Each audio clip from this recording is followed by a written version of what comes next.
চেষ্টা করবেন আপনার স্ত্রীর হক আদায় করা। এখন পুরুষ মানুষের স্ত্রীকে ভালো লাগে না, এই জন্য হক আদায় করে না। সারাদিন বসে বসে পর্নোগ্রাফি দেখে। এত সুন্দরী নারী দেখলে নিজের স্ত্রীর কাছে হক আদায় করতে ইচ্ছা করে? তো দেখলে কালো মনে হয়, ও তো সব আর্টিফিশিয়াল।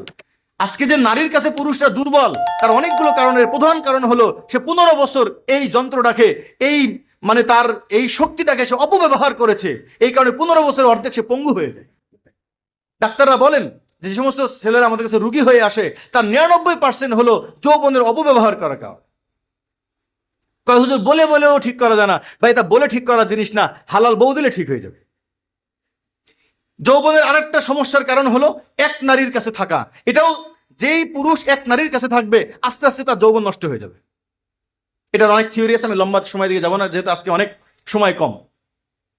এরপরে মুহতারাম হাজিরিন, যার একাধিক স্ত্রী, যার যৌবনের সমস্যাটা বিশেষ কারণ হলো যে যারা অনেক বেশি স্ট্রেসে থাকে, স্ত্রী অনেক অশান্তি দেয়, সে আস্তে আস্তে যৌবন তার শেষ হয়ে যাবে। তার কাছে কয়েকদিন পর মনে হবে যে আমি যেন অসুস্থ।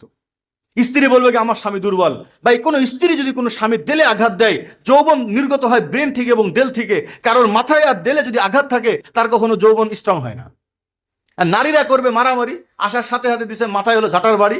এরপরে স্বামী রাগ করে শুয়ে আছে, তার তো আর শাহওয়াত নাই। সকালবেলা উঠে বলতেছে কি আমার স্বামী অসুস্থ।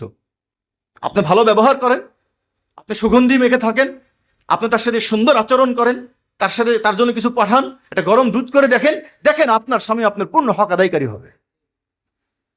সারাদিন মারামারি করবেন, গায়ের কাছে আসলে মুখে গন্ধ বের হয়, পারফিউম মাখেন না, কিছু করেন না, পরিষ্কার পরিচ্ছন্ন হন না। আসার সাথে সাথে স্বামীর সাথে মারামারি শুরু। আগে সারাদিনের হিসাব নিকাশ শুরু। স্বামী কিছুদিন পর খাওয়া দাওয়া করে হাঁপায় যায়, ব্রেন হাঁপায় যায়, অন্তর হাঁপায় যায়, আর স্বামীর সেক্স করতে ইচ্ছে করে না।